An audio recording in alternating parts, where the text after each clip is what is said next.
وإليك المصير. اللهم أجرنا من النار. اللهم أجرنا من النار. اللهم أجرنا من النار. اللهم أجرنا من النار. اللهم أجرنا من النار.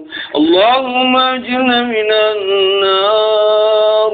اللهم أجرنا من النار.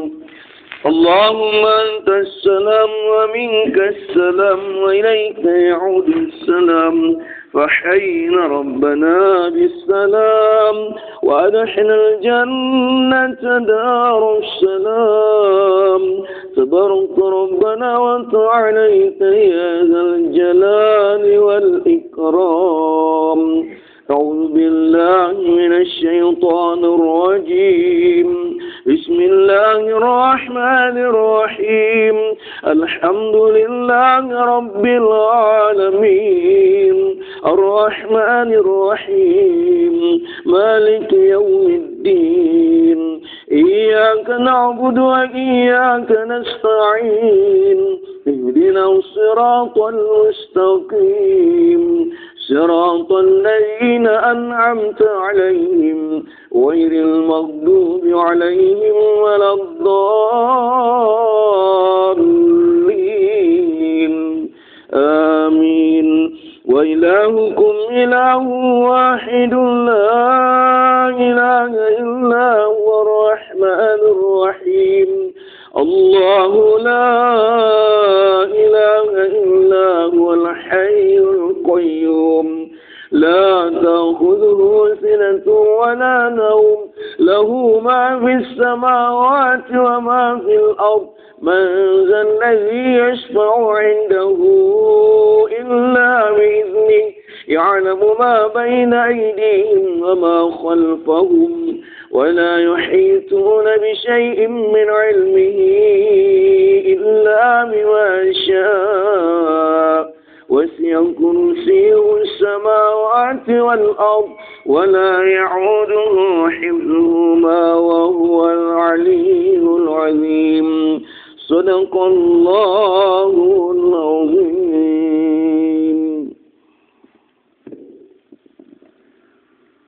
بسم الله الرحمن الرحيم.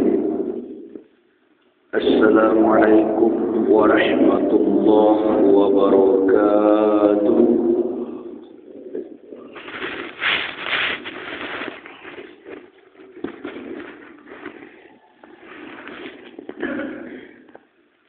الحمد لله حمدا كثيرا طيبا مباركا فيه. أصبحنا وأمسينا أصبح الملك لله والحمد لله لا شريك له ولا إله إلا هو وإليه النشور. أصبحنا على فطرة الإسلام وكلمة الإخلاص وعلى دين نبينا محمد صلى الله عليه وسلم وعلى ملة أبينا إبراهيم حنيفا وما كان من المشركين. رضينا بالله ربا وبالإسلام دينا ومحمد صلى الله عليه وسلم نبيا ورسولا. Alhamdulillah Rabbil Alamin. Segala puji bagi Allah Subhanahu wa Ta'ala yang telah membangunkan kita dari tidur kita, yang telah menghidupkan kita dari kematian yang sementara.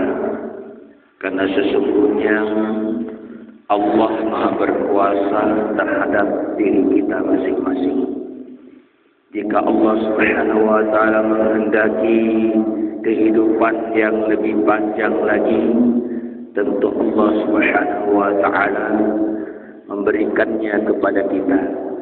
Tetapi jika Allah Subhanahu wa Ta'ala menghendaki batas usia kita di dunia sudah dibatasi, maka tentu Allah juga memiliki kekuasaan untuk itu. Oleh karena itu adalah kesyukuran kepada Allah Subhanahu wa taala atas nikmat ini, nikmat yang ketika nikmat itu ditarik atau dicabut oleh Allah Subhanahu wa taala, tentu tidak akan ada orang yang mampu menghadirkannya kembali. Oleh karena itu ketika kita masih sehat, kita memuji Allah Subhanahu wa taala, kita pergunakan kesehatan ini untuk beribadah.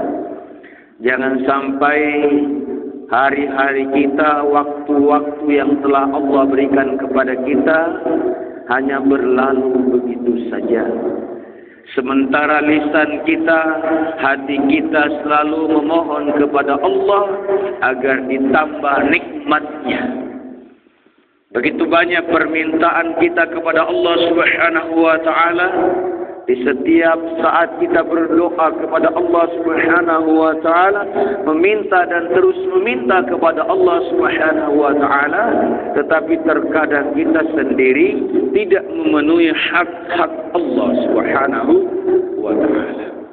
Minimal kita mengerjakan perintah solat fardu 5 kali sehari semalam. Minimal. Kalau kurang dari itu, tentu sudah menjadi sesuatu yang buruk bagi kita.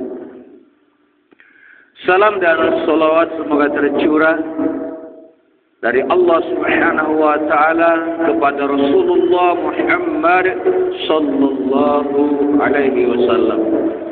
Mudah-mudahan beliau senantiasa dalam ridha Allah Subhanahu wa taala, salawat Allah Subhanahu wa taala, dan mudah-mudahan kita sebagai umatnya senantiasa mengikuti tuntunan beliau. Semoga kita senantiasa menjadikan beliau sebagai suri teladan yang baik bagi kita. Mudah-mudahan ketika kita diwafatkan oleh Allah Subhanahu wa taala dalam keadaan muslim, tunduk patuh kepada Allah, berserah diri kepada Allah dalam kalimat la ilaha illallah Muhammadur Rasulullah. Dan mudah-mudahan ketika kita dibangkitkan nantinya, kita mendapatkan naungan Allah Subhanahu wa taala dan mendapatkan syafaat Rasulullah Muhammad sallallahu alaihi wasallam. Amin ya rabbal alamin. Jamaah subuh yang dimuliakan Allah Subhanahu wa taala, kita sudah hampir pada penghujung bulan Rajab. Tidak terasa bulan Rajab hampir meninggalkan kita. Artinya sebentar lagi kita akan memasuki bulan Sya'ban. Dan yakin tanpa banyak kita sadari bulan Sya'ban akan meninggalkan kita. Atau mungkin kita yang akan meninggalkan bulan itu. Jadi dua kemungkinan. Bulan Sya'ban datang kepada kita lalu meninggalkan kita, atau mungkin kita yang akan meninggalkan bulan Sya'ban, atau mungkin kita yang akan meninggalkan bulan Rajab ini. Ini yang harus kita sadari. Rahasia Allah Subhanahu wa taala tentu tidak kita ketahui. Tetapi kita jangan berputus asa. Kita senantiasa harus berdoa kepada Allah Subhanahu wa taala, memohon kepada Allah Subhanahu wa taala, karena Allah yang punya kuasa, Allah yang mengatur segalanya, Allah yang memiliki segalanya. Allah juga berjanji akan mengijabah permohonan kita. Maka tentu mari kita berharap kepada Allah Subhanahu wa taala agar kita dipertemukan dengan bulan Ramadan. Tidak usah terlalu jauh memintanya dipertemukan dengan bulan Syawal dan lain-lain. Kita memohon mudah-mudahan Allah mempertemukan kita, menyampaikan usia kita kepada bulan Ramadan. Mudah-mudahan keseriusan kita memohon kepada Allah, Allah memperhatikan doa kita. Karena Allah Subhanahu wa taala tentu melihat, mengetahui apa yang ada di dalam hati kita. Innallah alim bizatis sudur. Sesungguhnya Allah Subhanahu wa taala Maha mengetahui apa yang ada di balik dada kita. Bisikan-bisikan hati kita, permohonan kita, keseriusan kita dalam beribadah, tentu Allah ketahui. Niat kita beribadah, tentu Allah mengetahui. Maka kalau kita sangat mengharap agar disampaikan kepada bulan Ramadan, maka mari kita bersungguh-sungguh memohon kepada Allah, bersungguh-sungguh menunaikan hak-hak Allah. Jangan sepertinya kita pasrah diseret oleh arus dari hulu ke hilir sampai ke laut. Jangan kita biarkan diri kita sepertinya dibiarkan saja. Karena perjalanan kehidupan kita ini bukan berhenti setelah kita wafat. Bukan berhenti setelah kematian datang. Sebagaimana sebagian besar manusia memahami seperti itu. Kalau sudah wafat meninggal dunia, maka selesai sudah. Istirahat sudah. Tidak ada kata istirahat. Jangan katakan ketika kita sampai di kuburan membawa saudara kita tempat peristirahatan terakhir. Bukan. Bukan tempat istirahat. Tetapi merupakan tempat yang berkelanjutan. Yang kehidupan di dunia berbeda dengan kehidupan di sana. Sebagaimana kehidupan alam rahim berbeda dengan kehidupan alam dunia. Berbeda, Pak. Kalau di dunia ini kita diperintahkan untuk sholat, beribadah kepada Allah, tunduk patuh kepada Allah. Nanti setelah kita menyeberang, tidak ada lagi kewajiban beribadah. Tidak ada lagi. Sama dengan orang yang menanam padi. Masa menanam terus? Setelah menanam, nunggu hasil. Sambil memelihara padinya, dia tunggu hasil. Tidak akan menanam terus padi itu. Jadi ada akhirnya. Jadi jangan kita merasa bosan beribadah kepada Allah Subhanahu wa taala, karena masa beribadah ini terbatas hanya di dunia. Apa yang kita tanam dalam kehidupan dunia ini tentu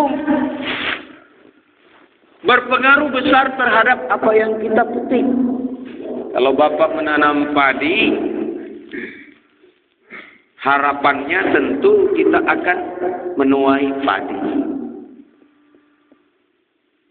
Kalau kita menanam kebaikan-kebaikan amal soleh, tentu kita berharap kebaikan-kebaikan amal soleh kita,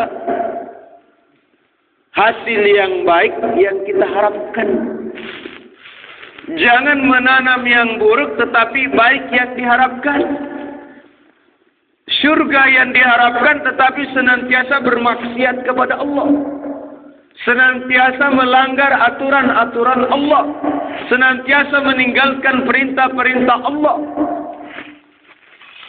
Senantiasa mengerjakan apa yang dilarang oleh Allah Subhanahu wa taala. Itu tidak adil namanya. Kalau kita berharap kebaikan, maka kebaikan yang harus kita kerjakan.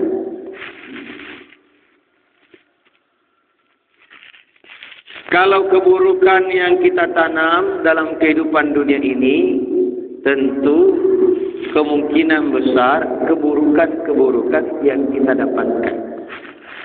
Karena Allah sudah berjanji kepada kita. Allah sudah sampaikan kepada kita dalam Al-Quran begitu banyak orang yang beriman beramal soleh dijanjikan syurga baginya.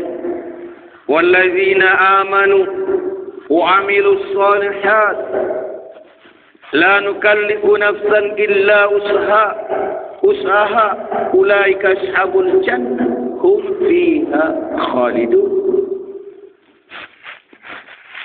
Innal ladzina kafaru min ahlil kitab wal musyrikin fi nari jahannam khalidin fi.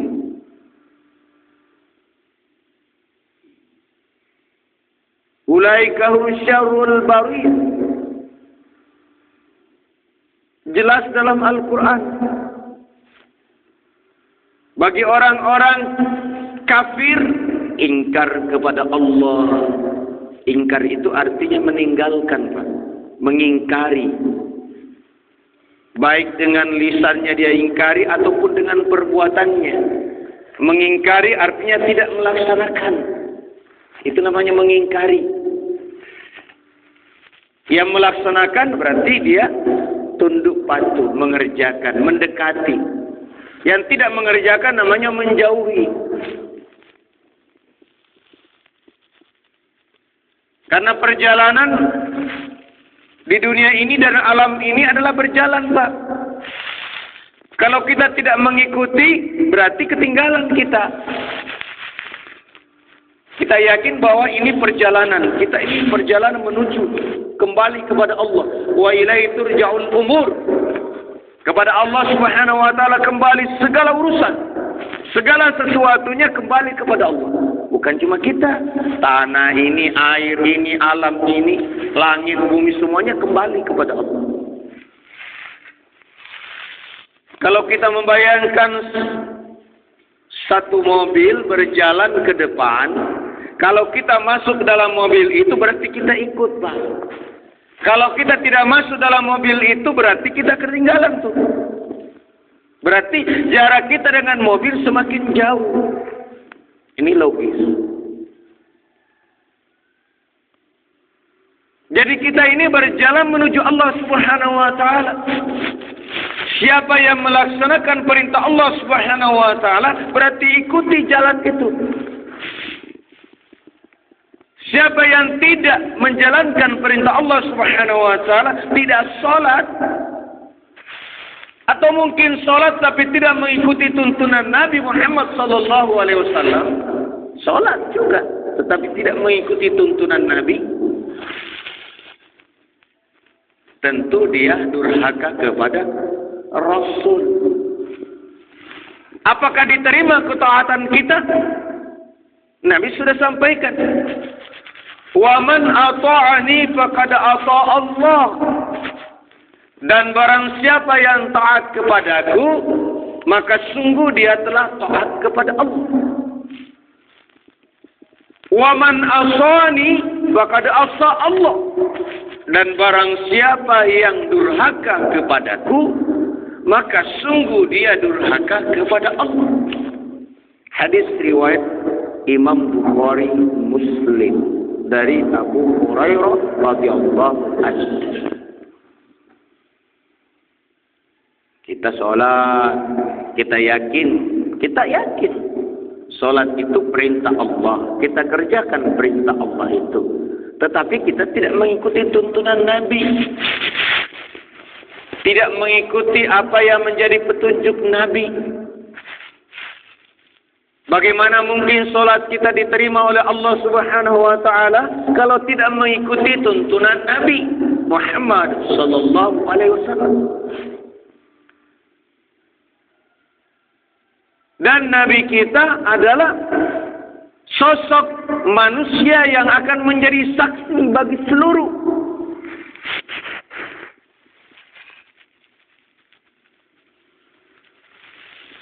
Allah Subhanahu wa taala berfirman, A'udzu billahi minasy syaithanir rajim. Ya ayyuhan nabi, inna arsalnaka syahidan wa mubasysyiran wa nadhira wa da'iyan ila Allah bi'iznihi wa sirajan munira. Al-Quran Surah Al-Ahzab ayat 45-46. Allah sampaikan kepada nabinya, wahai Nabi, sesungguhnya aku mengutusmu untuk menjadi saksi. Nabi kita Muhammad SAW setiap kali membaca ayat ini atau ayat-ayat lain yang di dalamnya bahwa dia atau beliau itu akan menjadi saksi, beliau menangis, Pak. Takut. Padahal ibadahnya kepada Allah Subhanahu wa taala tidak bisa diragukan lagi. Sama saja, Pak, kalau kita ini tidak merasa bersalah, tiba-tiba dipanggil pengadilan untuk menjadi saksi. Gimana perasaan? Kita tidak punya kesalahan, tidak ada kasus. Tapi tiba-tiba kita ada panggilan untuk menjadi saksi.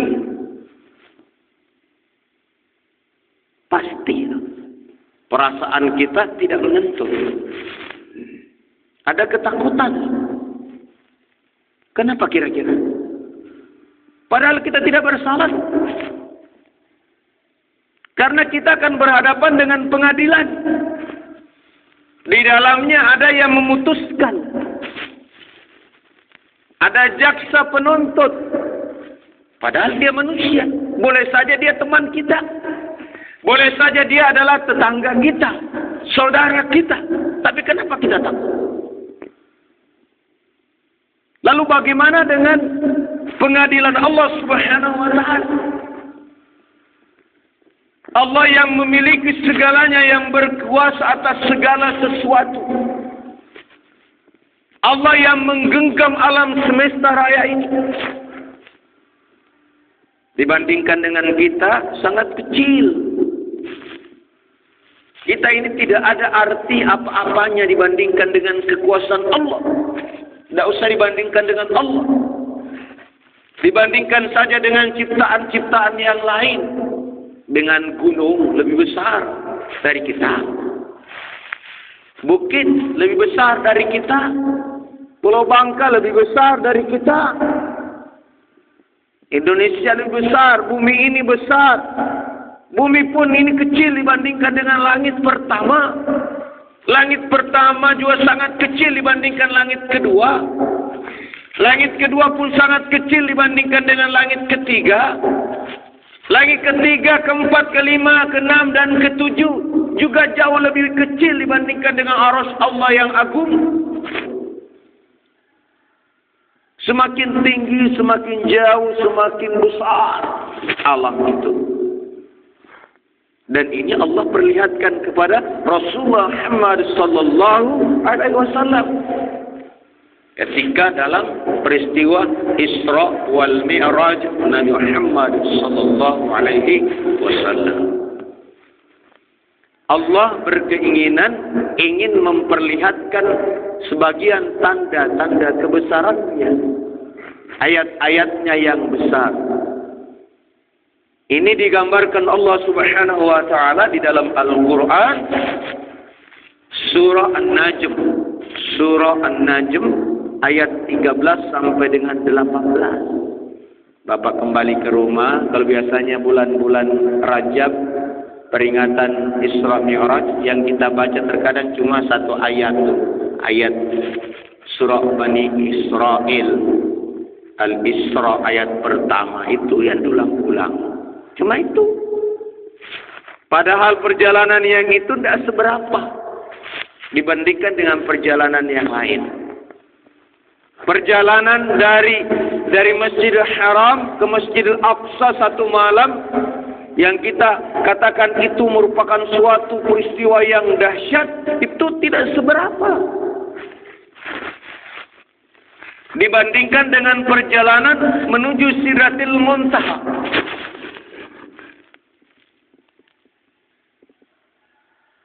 Sekarang saja orang juga sudah bisa mencapai dari Masjidil Haram ke Masjidil Aqsa dalam hitungan tidak sampai 1 hari bisa dengan pesawat teknologi. Kalau dulu belum ada. Dulu sesuatu yang luar biasa. Sekarang tentu orang berpikir bisa dengan pesawat bisa. Masalahnya dulu tidak ada pesawat. Kereta tercepat ada, tapi dulu tidak ada. Sekarang dengan perjalanan yang lebih dahsyat lagi, manusia ditantang. Apakah mampu manusia melakukan perjalanan seperti itu? Kalau hari ini mungkin manusia sudah menjawab pertanyaan perjalanan dari tempat Masjidil Haram ke Masjidil Aqsa tidak sampai 1 malam. Mungkin bisalah sekarang. Tetapi perjalanan menuju Sidratul Muntaha, walaqad ra'ahu nazlatan ukhra 'inda Sidratil Muntaha. Bahwa sesungguhnya Muhammad telah menyaksikan Jibril dalam rupa yang asli pada kali yang lain. Rupa yang asli, karena Jibril tidak akan mungkin dilihat di atas permukaan bumi ini dalam rupa yang asli.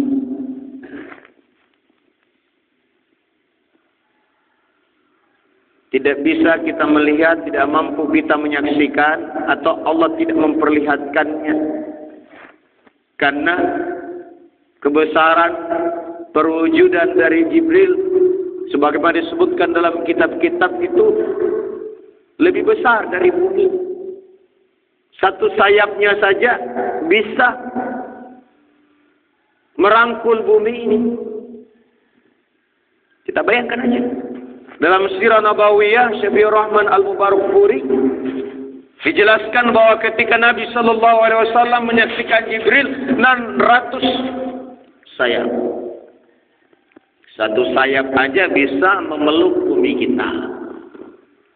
Maka ketika Jibril diutus bukan dalam rupa aslinya, ketika membawa wahyu dari Allah Subhanahu wa Ta'ala, yang selama ini Nabi menyaksikan dalam rupa yang lain. Sekarang Jibril menampakkan diri dengan izin Allah Subhanahu wa Ta'ala dalam rupa yang asli. Walaqad ra'ahu nazlatan ukhra 'inda Sidratil Muntaha. Di mana? Bukan di bumi, bukan di gunung, tetapi di Sidratil Muntaha. Jadi Nabi kita menyaksikan dan melihat Jibril pada rupanya yang asli di Sidratil Muntaha. Di mana itu? Inda Sidratil Muntaha, inda Jannatul Ma'wa. Di dekatnya ada surga tempat tinggal. Berarti bukan di bumi. Ulama-ulama kita menyampaikan kepada kita bahwa Al-Quran itu berada di atas langit. Bahwa surga itu berada di atas langit yang tinggi. Maka tidak mungkin dicapai oleh orang-orang yang rendah. Tempat yang tinggi itu hanya bisa dicapai oleh orang-orang yang mulia.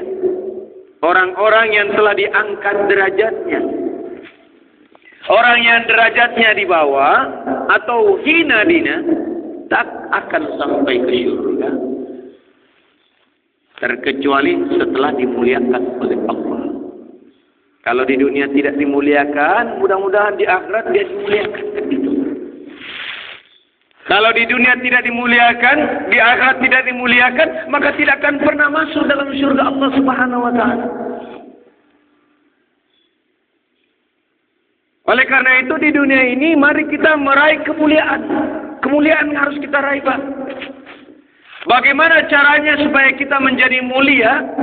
Yaitu bertakwa. Inna akramakum indallahi atqakum. Ini Al-Quran mengatakan. Sesungguhnya orang yang paling mulia di antara kalian adalah orang yang paling bertakwa. Jadi untuk menjadi mulia, bertakwalah kepada Allah. Yang manakah itu takwa? Sudah sering disampaikan para khatib, para penceramah. Secara umum, bertakwa itu adalah mengerjakan perintah Allah dan menjauhi larangannya. Semakin banyak perintah Allah Subhanahu wa taala kita kerjakan, semakin banyak larangan Allah yang kita tinggalkan, semakin bertakwa kita. Semakin kita berhati-hati dalam kehidupan dunia ini, semakin kita merasa takut kepada Allah, semakin bertakwa. Sebaliknya, semakin menganggap enteng kehidupan akhirat, informasi-informasi, kabar-kabar dari Allah, semakin kita jauhi, maka semakin hina kita. Kehinaan ini menyebabkan derajat kita tidak pernah naik, bahkan turun terus derajat kita. Lalu bagaimana bisa kita mencapai surga yang tinggi kalau derajat kita rendah? Kan gitu. Kalau kita tidak mampu menaikkan diri kita, kita mau mengambil biji kelapa yang tinggi itu. Kalau kita tidak naik, ya tidak bisa kita ngambilnya. Tidak mampu kita memanjat. Kita harus naik mengambilnya.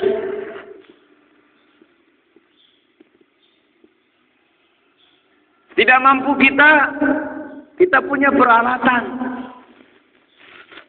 Kita punya peralatan, cari peralatan. Kita merasa tidak mampu untuk naikkan derajat kita. Kita sudah berupaya terus menerus, tapi tidak mampu. Allah Maha sayang kepada kita. Meskipun kita tidak mampu naik derajat dengan ibadah yang kita kerjakan, tetapi karena kita bersungguh-sungguh, kenapa kira-kira tidak bisa naik? Karena ada yang memberatkan. Ibarat pelampung di tengah laut. Pelampung itu sebenarnya tidak mau turun. Karena isi pelampung itu adalah udara. Udara itu lebih ringan daripada air. Otomatis dia selalu ingin lebih di atas. Ketika ditaruh pemberat besi atau batu, dengan berat jenis yang melampaui berat jenisnya pelampung, maka pelampung akan tenggelam. Pelampung itu sendiri, udara di dalam pelampung itu berupaya dengan kekuatan untuk naik. Tetapi pemberatnya ada. Bagaimana caranya supaya pelampung itu naik? Kekuatannya sudah terbatas. Maka pemberat itu harus disingkirkan. Kita ini banyak pemberatnya. Dosa-dosa kezaliman yang kita kerjakan, itulah pemberat. Sehingga derajat kita tidak bisa naik. Tetapi kita kan berupaya terus menerus. Allah sayang kepada kita. Maka terkadang di samping kita berbuat kezaliman, dosa-dosa, kita juga beribadah kepada Allah Subhanahu wa taala dengan sungguh-sungguh. Kita susah meninggalkan kezaliman, kepingin meninggalkan tapi susah benar meninggalkan dosa-dosa itu. Allah mengetahui hati kita, kesungguhan kita.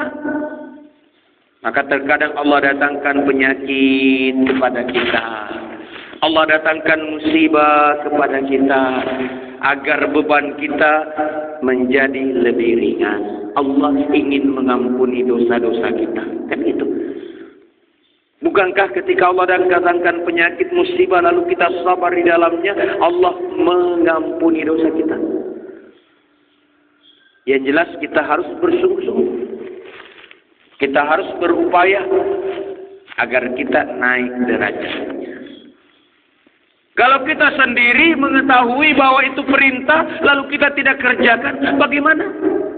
Di samping dosa-dosa kita sudah banyak, tetapi kita tidak sungguh-sungguh beribadah. Bagaimana Allah akan cinta kepada kita? Allah akan membiarkan kita. Allah biarkan kita terus dalam kemaksiatan, terus dalam dosa-dosa, tambah beratlah dia. Allah datangkan kesulitan-kesulitan hidup. Penyakit yang didatangkan oleh Allah bukan lagi untuk membebaskan, untuk meringankan, tetapi menjadi azab baginya. Penyakit bisa menjadi rahmat, bisa menjadi azab. Sebagaimana air yang tercurah bisa menjadi rahmat, bisa menjadi azab.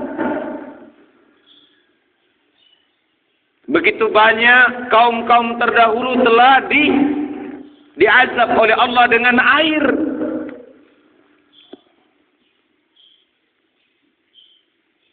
Begitu banyak Allah binasakan umat-umat dengan air. Terlepas di dalamnya apakah ada orang yang beriman atau tidak beriman.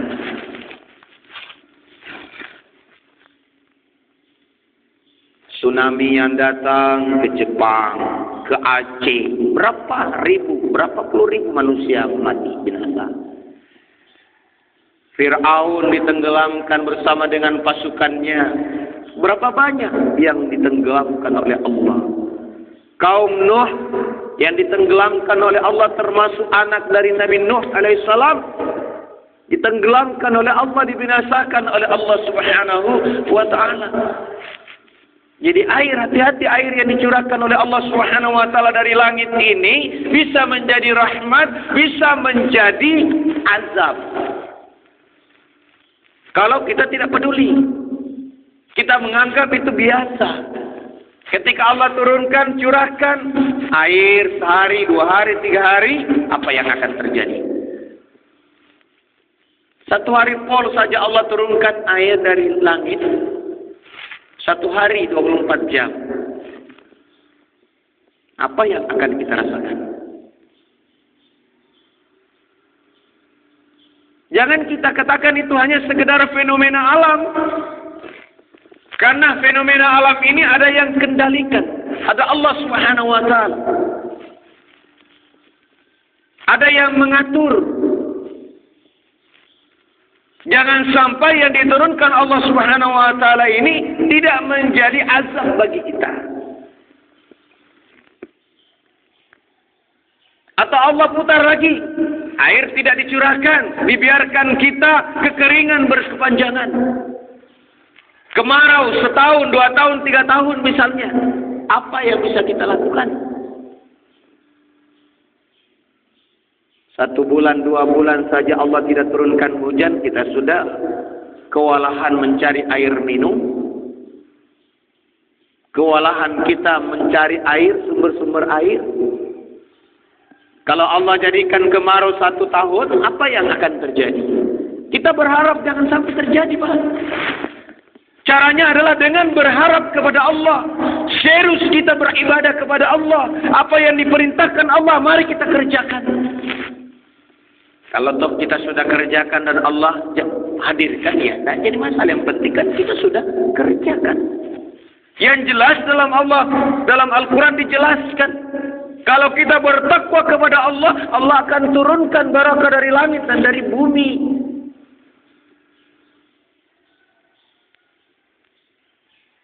Kalau kita bertakwa. Lalu ketika langit menurunkan azab, berarti umatnya, manusia itu tidak bertakwa secara umum. Ada yang bertakwa 1, 2, 3, tapi secara umum lebih banyak yang bermaksiat.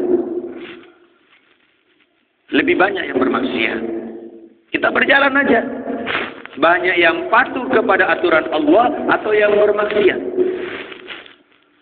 Pasti kita temukan lebih banyak yang bermaksiat. Anak-anak kita yang perempuan yang ada di jalanan itu lebih banyak yang menutup aurat atau yang membuka aurat. Kita bisa menghitung. Kemaksiatan merajalela.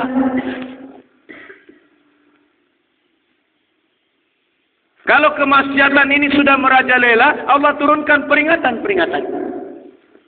Kalau Allah Subhanahu wa taala melihat kemaksiatan semakin merajalela, bukan lagi ingatan diberikan ke kita, azab. Sesuai dengan tingkatan. Kalau sudah tidak ada lagi yang beriman bertakwa kepada Allah, Allah hancurkan bumi. Allah belah langit. Allah keluarkan isi bumi ini. Allah cabut cahayanya, gelap gulita. Matahari bulan dihimpunkan, dicabut. Cahayanya dicabut. Kalau matahari sudah padam, apa yang terjadi?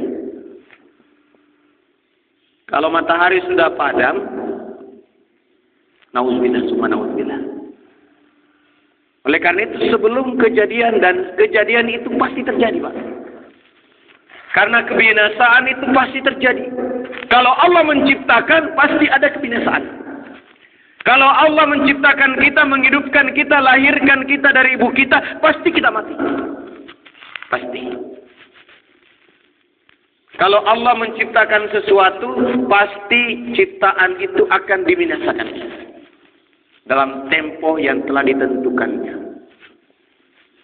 Maka tugas kita adalah beribadah kepada Allah, mengerjakan perintah-perintah Allah dan menjauhi larangan-larangan Allah Subhanahu wa taala. Menjaga diri kita, keluarga kita. Ya ayyuhallazina amanu qu anfusakum wa ahlikum nar. Wahai orang-orang yang beriman, bukan manusia. Yang beriman, kalau yang manusia secara umum yang tidak beriman, tidak perlu lagi dipanggil, tidak perlu diberi peringatan. Diberi peringatan atau tidak sama saja. Bagi orang-orang yang telah ditutup pendengarannya, ditutup penglihatannya, ditutup hatinya, kita sampaikan kebenaran itu, tidak disampaikan dan disampaikan sama saja bagi mereka. Tetapi kita harus sampaikan terus menerus. Karena Nabi kita diutus untuk menyampaikan. Da'iyan ila Allah bi'izni wa sirajan munira. Jadi Nabi kita akan menjadi saksi nantinya. Kalau kira-kira kita tidak tergolong orang-orang yang patuh kepada Nabi, kira-kira dibela enggak sama Nabi kita? Kalau di dunia ini kira-kira kita jarang sholat di masjid sebagai tuntunan Nabi kita, ketika Nabi disuruh bersaksi terhadap kita, kira-kira kita dibela enggak? Ini yang harus kita pikirkan. Karena Nabi menjadi saksi. Ya ayyuhan nabiyyu inna arsalnaka syahidan wa mubasysyiran wa nadhira. Pemberi kabar gembira dan pemberi peringatan. Bukan cuma kabar gembira, tapi ada peringatan. Wadayan ilallahi biiznihi, dengan izin Allah. Dia perintahkan untuk dakwakan agama Allah Subhanahu wa taala, karena kita umatnya juga diperintahkan untuk itu, untuk nyampaikan kepada diri. Kan terkadang kan tidak sampai lisan pengetahuan kita, tidak sampai pada ketaatan kita. Dakwakan itu mulai dari diri. Kita sudah tahu membaca, sudah paham, tapi belum dilaksanakan. Sampaikan pada tubuhnya agar tubuh mengerjakan. Bukan katakan, tapi sampaikan. Da'i dengan qaul beda, perkataan dengan menyampaikan beda. Disampaikan. Menyampaikan banyak cara, mungkin dengan perkataan, mungkin dengan menjadi teladan, kan gitu kan? Itu menyampaikan namanya.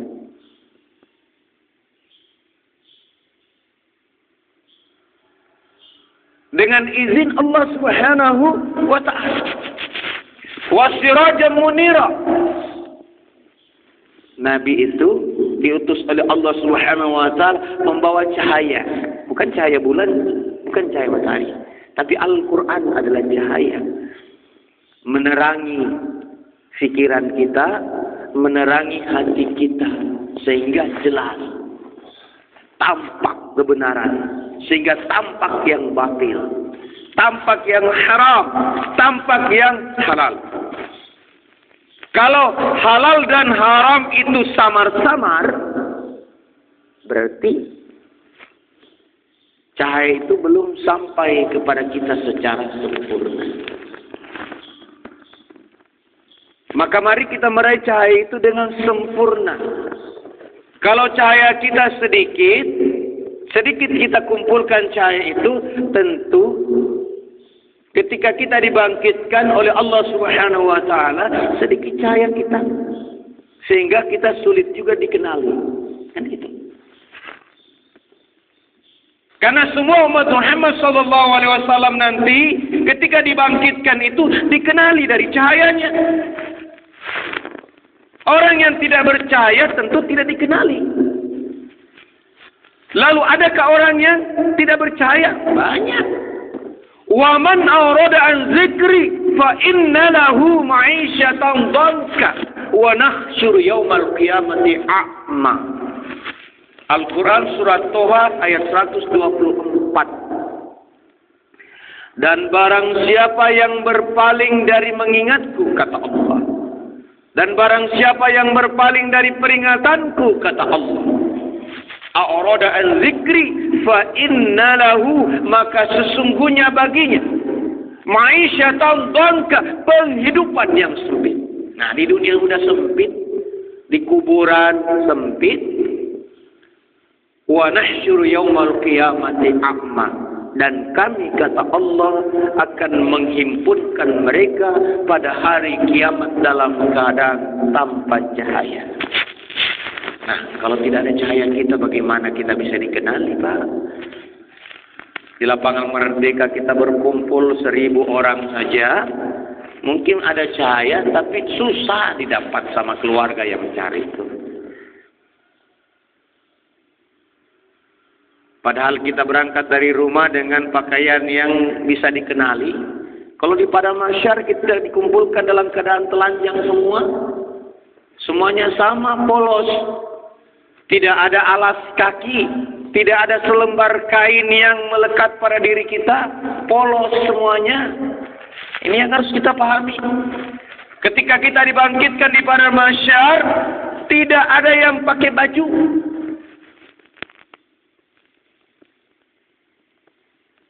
Terkecuali yang dikehendaki oleh Allah, yang dimuliakan. Mudah-mudahan Rasul kita tentunya. Tetapi secara jelas ketika kita dibangkitkan sama dengan ketika kita dilahirkan. Keluar dari perut ibu dalam keadaan tidak pakai baju, tidak pakai sarung, tidak pakai sandal, sepatu, tidak dikhitan, tidak disunah. Jadi polos semuanya kita, laki perempuan polos semuanya. Tidak sempat lagi kita nengok orang, Pak. Semuanya sibuk dengan urusan.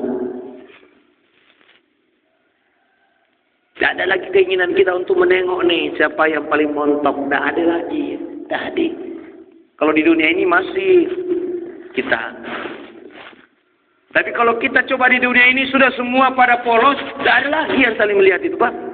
Tidak ada lagi kan? Kan semuanya sama. Kita masih terkadang, nah ada yang menarik sana, ada pakaiannya mini-mini. Tertarik kita kan? Ada, lain karena lain dah. Coba kalau semuanya coba, apa kita nengok? Tidak lagi lah. Malu kita, karena kita juga telanjang.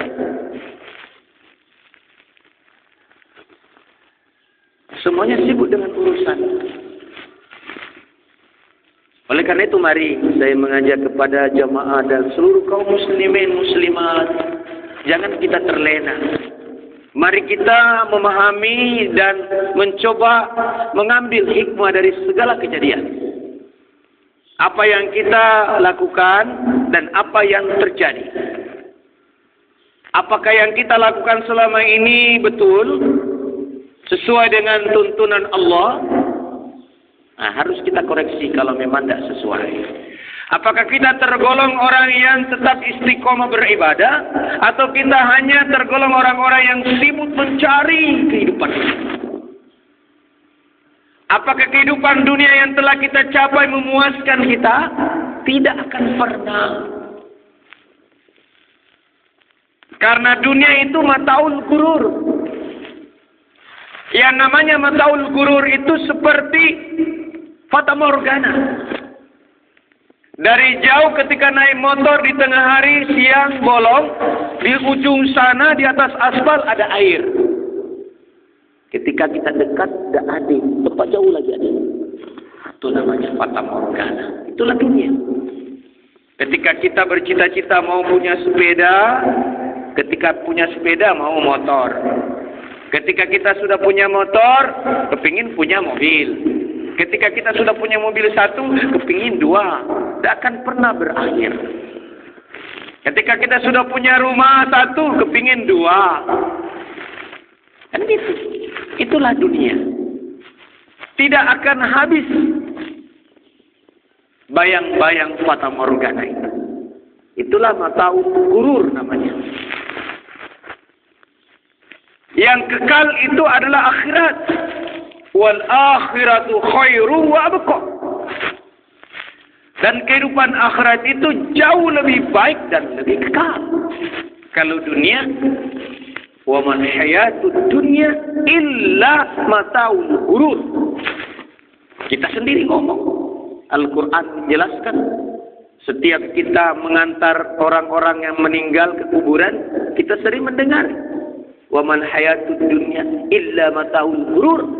Itu bukan sekedar lisan, itu kenyataan bahwa dunia ini adalah fata morgana. Semakin kita kejar, semakin jauh. Tidak ada batasnya. Silakan coba aja Bapak naik motor di atas kendaraannya.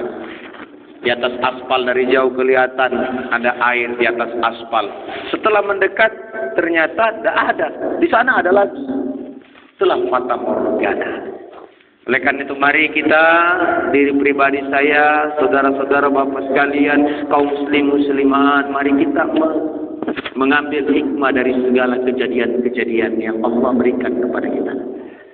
Kejadian-kejadian yang telah terjadi di zaman lalu akan berulang. Dan itu adalah peringatan, itu adalah ibrah, pelajaran bagi kita. Dan pasti kita akan menemui, pasti akan kita kembali kepada Allah Subhanahu wa ta'ala. Mudah-mudahan apa yang kita kerjakan di subuh hari ini, mulai dari langkah kaki kita menuju rumah Allah Subhanahu wa ta'ala, menjadikan Allah ampuni dosa kita, Allah angkat derajat kita. Ketika kita berwudu, Allah suci bersihkan seluruh dosa-dosa kita. Ketika kita datang kepada Allah, kita bersujud kepada Allah, kembali kepada Allah. Solat itu kan taubat. Solat itu kan kembali kepada Allah namanya. Berserah diri kepada Allah, mengagungkan Allah, tunduk patuh kepada Allah, berserah diri kepada Allah, tinggikan Allah Subhanahu wa ta'ala. Kembali. Taubat itu kan kembali. Jangan kita kembali dengan dipaksa. Karena bagaimanapun juga kita ini sudah kembali dalam keadaan dipaksa Allah. Tetapi dalam keadaan beribadah kepada Allah Subhanahu wa ta'ala terkait dengan ibadah, ketika kita meninggalkan ibadah itu, mari kita kembali beribadah. Ketika kita berjalan di atas lurus, kemudian kita menyimpang, kembali lagi ke atas jalan lurus itu. Jangan biarkan diri kita menyimpang terus. Semakin jauh kita menyimpang, semakin tidak ketemu titik akhirnya. Kan gitu. Setiap kita menyimpang sedikit, balik lagi. Mudah-mudahan sampai. Kan gitu. Tapi kalau kita membiarkan diri kita menyimpang dari jalan ke kiri terus, tidak akan sampai.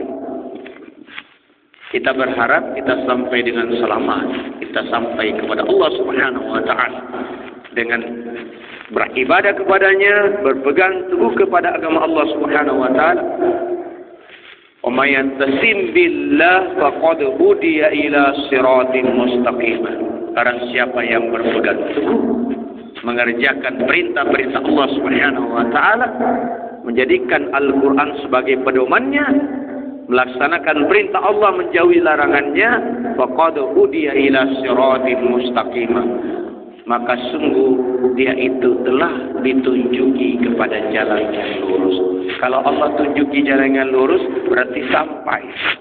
Kalau Allah tidak tunjuki kita kepada jalannya yang lurus, tidak sampai. Meskipun Allah berikan petunjuk itu jalan lurus, kalau kita tidak melaluinya, tidak sampai. Kita butuh dibimbing oleh Allah agar sampai. Kepada Allah Subhanahu wa taala kita mohon pengampunan. Astaghfirullahal azim, innallaha ghafurur rahim. Allahumma salli wa sallim ala sayyidina wa maulana Muhammad. Allahumma ya Hamid, ya Ghani ya Hamid, ya Mubdi ya Mu'id, ya Rahim ya Wadud. أغننا بحلالك وعن حرامك ومن فضلك عن معصيتك وبفضلك عمن سواك. Ya Allah, wahai yang maha kaya, wahai yang maha terpuji, ya Allah, kami memohon kepadamu, ya Allah, berikan kepada kami, ya Allah, anugerahmu, ya Allah, karuniamu yang besar. Ya Allah, karunia kesehatan, keimanan, keislaman. Ya Allah, tetapkan kami dalam keimanan, tetapkan kami dalam keistiqomahan beribadah kepadamu, ya Allah. Ya muqallibal qulub, wahai yang membolak-balikkan hati, wahai yang membolak-balikkan iman dalam dada, sabbit qulubana, teguhkan hati kami, teguhkan iman dalam dada kami, ala dinika, dalam agamamu, wa ala ta'atika, dalam ketaatan kepadamu. Ya Arhamar Rahimin, ya Ghafurur Rahim, ya Tawwabur Rahim, ya Malikil Mulki Dzul Jalali wal Ikram, ya Mulukus Samawati wal Ard, antal Jabbar, antal Mutakabbir. Allahumma inna zalamtu nafsi zulman katsira wa la yaghfiru dhunuba illa anta, ighfir lana maghfiratan min 'indika warhamna innaka antal ghafurur rahim. Rabbana zalamna anfusana wa illam taghfir lana wa tarhamna lanakunanna minal khasirin. Rabbana atina fid dunya hasanah wa fil akhirati hasanah wa qina adzabannar. وادخلنا الجنة مع الأبرار يا عزيز يا غفار يا رب العالمين. وصلى الله على سيدنا محمد وعلى آله وبارك وسلم. سبحان ربك رب العزة عما يصفون وسلام على المرسلين والحمد لله رب العالمين. سبحان الله وبحمده سبحان الله وبحمده نشهد أن لا إله إلا أنت نستغفرك ونتوب إليك. Wassalamualaikum warahmatullahi wabarakatuh.